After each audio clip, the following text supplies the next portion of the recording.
새번역 사도신경으로 신앙 고백하겠습니다. 저는 전능하신 아버지 하나님 천지의 창조주를 믿습니다.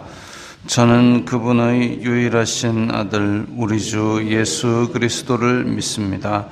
그분은 성령으로 잉태되어 동정녀 마리아에게서 나시고 본디오 빌라도에게 고난을 받아 십자가에 못 박혀 죽으시고 장사된 지 사흘 만에 죽은 자 가운데서 다시 살아나셨으며 하늘에 오르시어 전능하신 아버지 하나님 우편에 앉아 계시다가 거기로부터 살아있는 자와 죽은 자를 심판하러 오십니다. 저는 성령을 믿으며 거룩한 공교회와 성도의 교제와 죄를 용서받는 것과 몸의 부활과 영생을 믿습니다. 아멘. 거룩하신 아버지 하나님 감사합니다. 간밤에도 편히 쉬게 해주시고 새벽에 기도하는 자리에 불러주시니 감사합니다. 이 시간 저희들이 마음 중심으로 주님을 경외하게 하여 주시옵소서. 예수님 이름으로 기도드리옵나이다. 아멘. 찬송가 213장입니다. 찬송가 213장입니다.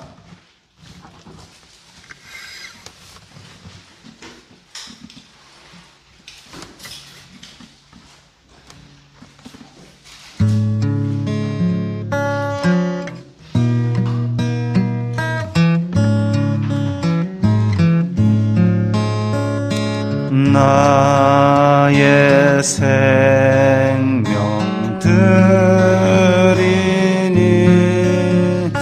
주여 받아 주셔서 세상 살아갈 동안 찬송하게 하소서. 손과 발을 드리니 주여 받아 주셔서 주의 일을 위하여 민첩하게 하소서. 나의 음성 들으니 주여 받아 주셔서 주의 진리 말씀만 전파하게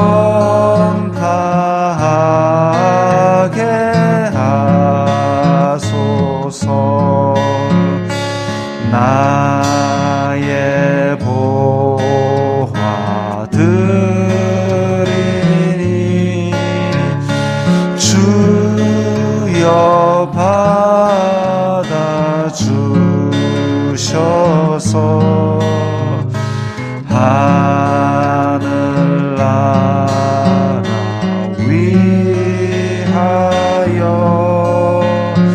주 뜻대로 쓰소서. 나의 시간 드리니 주여 받아 주셔서 평생토록 주 위에 봉사하게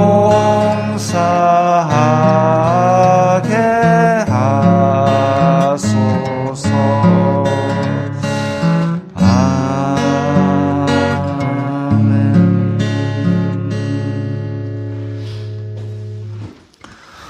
오늘 말씀은 디모데후서 4장 1절부터 8절까지의 말씀입니다.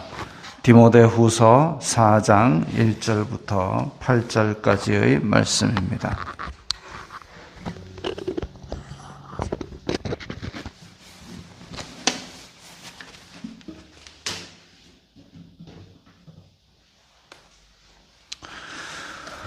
디모데후서 4장 1절부터 8절까지의 말씀 함께 읽겠습니다.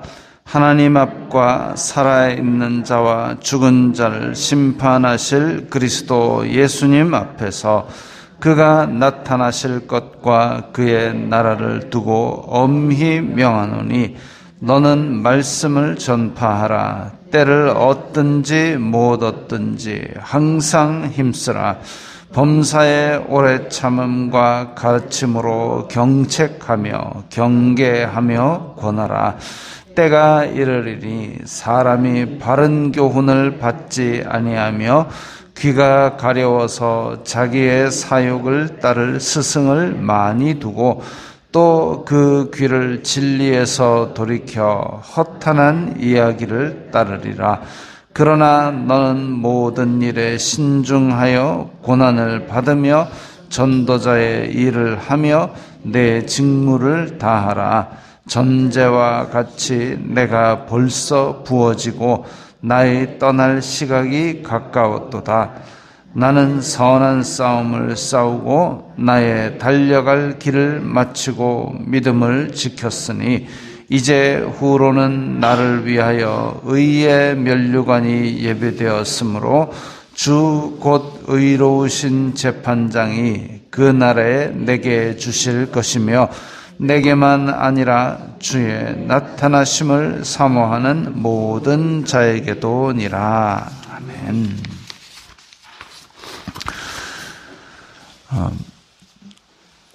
디모데후서는 사도 바울의 서신 중에 제일 끝에 마지막에 쓰여진 서신으로 알려져 있습니다. 그래서 오늘 말씀은 특히 유언에 가까운 그런 분위기를 보여주고 있습니다. 6절에 보면 전제와 같이, 전제는 뭐냐면 포도주를 이렇게 부어서 드리는 제사. 그러니까 내 삶이 포도주라면 이미 쭉 다 부었다. 다 썼다는 거죠. 내가 벌써 부어졌다. 그러니까 내가 이 땅에서의 생의 시간이 이제 다 끝났다. 이것을 이야기합니다. 그렇게 내 삶의 시간이 끝나는 것을 대략 알게 되었을 때, 그럴 때에 유언으로 어떤 말을 남기면 좋을까요? 제가 가끔씩 말씀 전할 때 그 얘기를 합니다. 묘비에 뭐라고 쓰면 좋을까요? 묘비에 뭐라고 쓰면 좋을까요? 사람들이 나의 삶을 회상할 때에 뭐라고 회상하면 좋을까요? 아, 그분은 이러이러했었지 라고 할 때 그걸 내가 요구할 수는 없죠. 내가 이 세상에서 귀한 존재였고 세상을 구한 인물이었다 라고 기억해 주세요 라고 제가 요구를 한들 제가 실제로 세상을 구하지 않았잖아요. 그러면 가는 죽을 때도 헛새 떨더라 이렇게밖에 기억되지 않을 겁니다. 과연 나는 이 생을 마칠 때에 어떤 삶으로 기억될까? 내 묘비에는 내가 뭐라고 쓰면 좋을까? 그리고 다른 사람에게 유언으로 남긴다면 어떤 말을 남길까? 한번 생각해 보십시오. 그게 내 신앙의 현주소를 드러내기도 합니다. 내 딴에는 정말 믿음으로 달려온 삶 같은데 내가 과연 묘비에 뭐라고 쓸까 생각해 보니 내 신앙이 그렇게 위대하지 않았구나. 다른 사람에게 어떻게 기억될까 생각해 봤더니 야, 내 자식을 참 신앙으로 똑바로 살라고 참 교육을 시켰는데 닌 고3이니까 교회 좀 가지 말고 공부 좀 해라. 이렇게 된다면 좀 이상하잖아요. 사도 바울은 과연 유언으로 어떤 말을 남겼을까? 1절부터 쭉 보면은 디모데에게 어떤 말을 전하느냐? 가장 핵심적인 말은 엄히 명하노니 너는 말씀을 전파하라. 이걸 가장 핵심적으로 남기고 있습니다. 말씀을 전파하라. 엄히 명한다. 무엇을 두고? 예수님의 나타나실 것과 그의 나라를 두고 엄히 명한다. 그러니까 사도 바울이 가장 중요하게 생각하는 모든 걸 걸고서라도 이거 하나는 꼭 지켜라라고 전하는 유언이 뭐냐 하면 너는 말씀을 전파하라. 그게 일생에 있어서 가장 중요한 사명이고 가장 중요한 일이고 우선순위에 제일 첫째로 꼽을 일이다. 말씀을 전파하라. 예수 그리스도의 복음을 전하란 얘기죠. 그 다음에 따라 나오는 얘기가 경책하며 경계하며 권하라 이랬습니다. 경책하며 경계하며 권하라. 죄 문제에 대해서 계속적으로 바로잡기 위해서 애를 쓰라는 겁니다. 죄 문제 지적을 계속 해야 되는데 사실 죄 문제를 계속 지적하면 사람들은 듣기 싫어합니다. 이것은 죄입니다. 세상 속에 섞이는 것입니다. 예수 그리스도에게서 떠나가는 것입니다. 그러면 안 됩니다라고 얘기를 하면 사람들은 듣기 싫어합니다. 그러니까 듣기 싫어할 것까지 예상해서 뭐라고 얘기했냐면 때가 이르리니 어떤 때가 오느냐 하면 사람이 바른 교훈을 받지 아니하며 죄 문제 지적하는 거 듣기 싫어하며 귀가 가려워서 자기의 사욕을 따를 스승을 많이 두고 그러니까 내 듣고 싶은 것만 듣고 그리고 내 욕심을 합리화시켜주는 그런 가르침만 듣고 내 사욕을 정당화해 주려는 그런 가르침만 듣고 진리를 따르려 하기보다는 내가 원하는 것, 내 욕심 채우는 것을 그거는 괜찮습니다라고 해줄 그걸 내 스승으로 삼는다 이겁니다. 결국은 말씀을 따르는 게 아니라 내 욕심을 따르는 거죠. 그리고 진리에서 돌이켜 허탄한 이야기를 따르리라. 그 사도행전에 보면 그리스 사람들은 날마다 뭐가 새로운가 해서 그거 기웃거리는 사람들이 우르르 있다고 그랬습니다. 지금 우리가 설교 말씀 같은 거를 이제 방송에서 듣거나 이럴 때도 본문이 딱 나와서 내 본문이 거의 내가 암송하다시피 안다 싶으면은 뭐라고 하나 보자 해가지고 평가를 하고 있습니다. 그러다가 다 아는 얘기 나오면 에이 내용도 없네 이러고 넘어가 버립니다. 그게 뭐냐면 하나님의 말씀으로 받아들이는 것이 아니라 내가 아는 얘기니까 하고 넘어가 버린다는 얘기죠. 아는 얘기니까 넘어가 버리는 그때에 그러면 전혀 색다른 아니면 들어보지 못한 예화나 아니면 그 본문이 이야기하는 큰 흐름 말고 그 본문에 어디 저 구석대기에 찔끔 있는 이거 가지고 이게 뭐 원어가 어떻고 막 그래가지고 막 희한한 비유적인 해석을 해서 딱 자기만 알고 있는 그런 해석을 하면 전혀 못 들어본 거니까 우와 말씀 좋네. 말씀 좋네는 그때 쓰는 게 아니죠.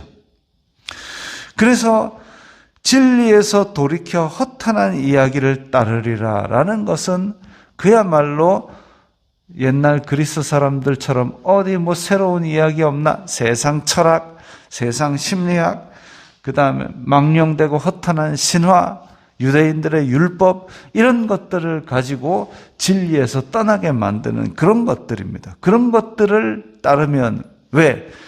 남들은 모르니까 나는 안다. 이것 가지고 고개 한번 더 드는 거지요. 그런 목적을 위해서 혹은 내 탐욕을 정당화시키려는 그런 가르침을 따를 날이 오니까 사도 바울은 유언으로 이야기합니다. 너는 말씀을 전파하라.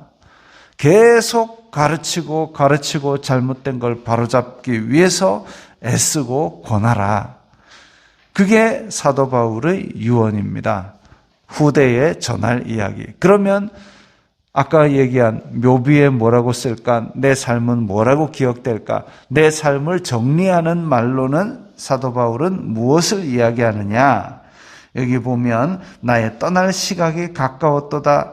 나는 선한 싸움을 싸우고 나의 달려갈 길을 마치고 믿음을 지켰다. 사도 바울이 나의 삶을 돌아봤을 때에 그렇다는 얘기입니다. 선한 싸움을 싸웠다. 물론 사도 바울의 과거에는 바리새인으로 지냈던 적도 있고 또 예수님 믿는 사람을 잡아 죽인 적도 있고 그랬지만 회심 이후에는 정말 선한 싸움을 싸웠습니다. 전쟁터의 일선에서 싸웠습니다. 누구보다도 심하게 복음과 함께 고난을 받아온 사람이었죠.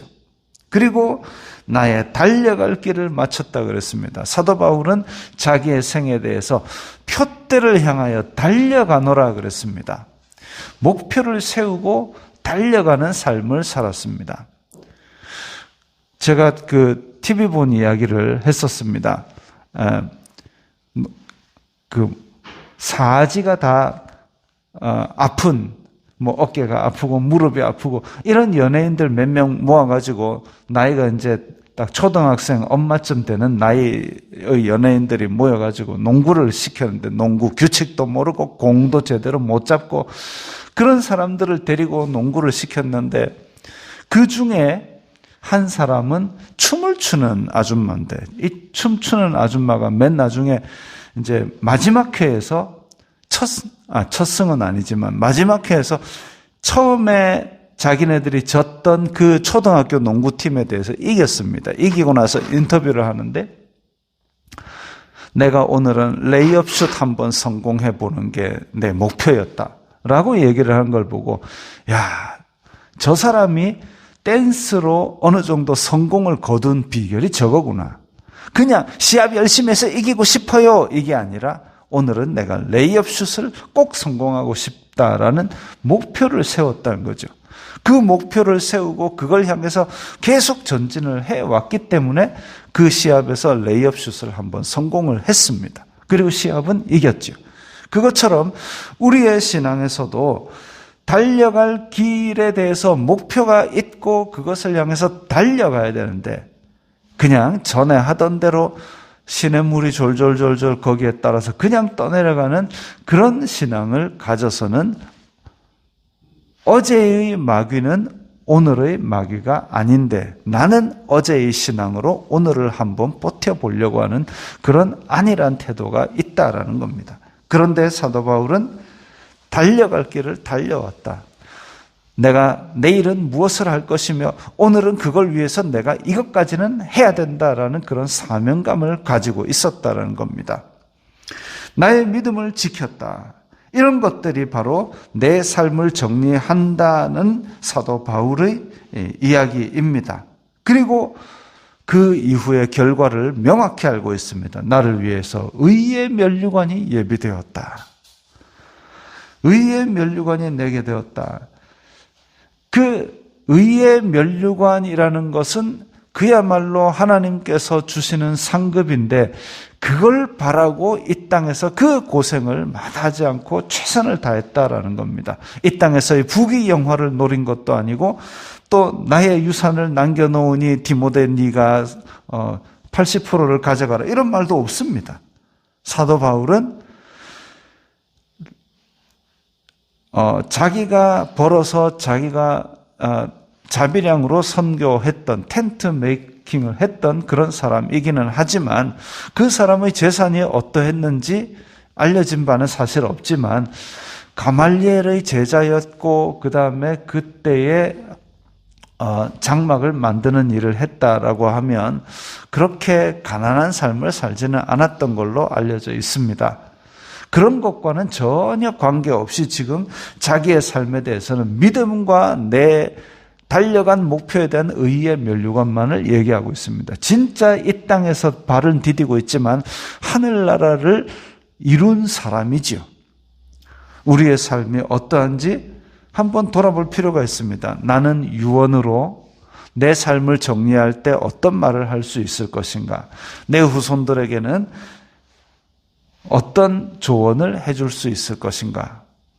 사도 바울처럼 나는 정말 표대를 향하여 달려온 삶을 살았고 후손에게는 말씀을 전해라. 시도 때도 없이 말씀을 생각하고 말씀 전하고 살아야 된다. 이렇게 명쾌하게 신앙을 정리할 수 있는 그런 삶.